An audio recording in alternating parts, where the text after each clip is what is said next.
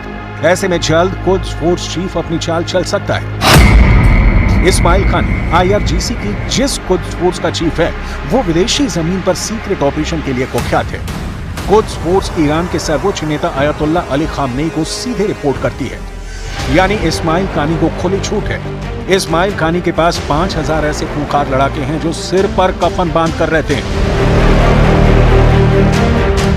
इस्माइल कानी की लीडरशिप में कुद्स फोर्स की ताकत सीरिया के सिविल वॉर में दुनिया ने देखी है, जहां बशर अल असद के समर्थन में जुटी कुद्स फोर्स ने पश्चिमी देशों की संयुक्त सेना को धूल चटा दी थी। ये कुद्स फोर्स ही है जिसने इराक में 70 से भी ज्यादा शिया मिलिशिया ग्रुप बनाकर सुपर पावर अमेरिका को दहलाया है।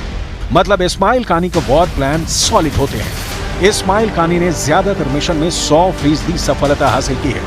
अली खामनेई के सबसे भरोसेमंद टॉप कमांडर को अब इजराइल से बदला लेने का जिम्मा मिला है, तो जल्द बड़ा धमाका होना तय है। इस्माइल कानी के लिए नेतन्याहू क्या प्लान बनाते हैं? क्या ईरान के वार से पहले इजराइल पलटवार करेगा? ये भी मुमकिन है, क्योंकि अमेरिका ने खुलकर ईरान पर हल्ला बोलना शुरू कर दिया है। अमेरिका ने ईरान पर पूरी दुनिया में आतंकवाद फैलाने के आरोप लगाते हुए जल्द सबक सिखाने की वन दे रखी है। अमेरिका की शर्त ऐसी ही मिलती रही तो नेतन्याहू खामनेई के इस्माइल नंबर 2 को भी हानिया की तरह खल्लास कर सकते हैं।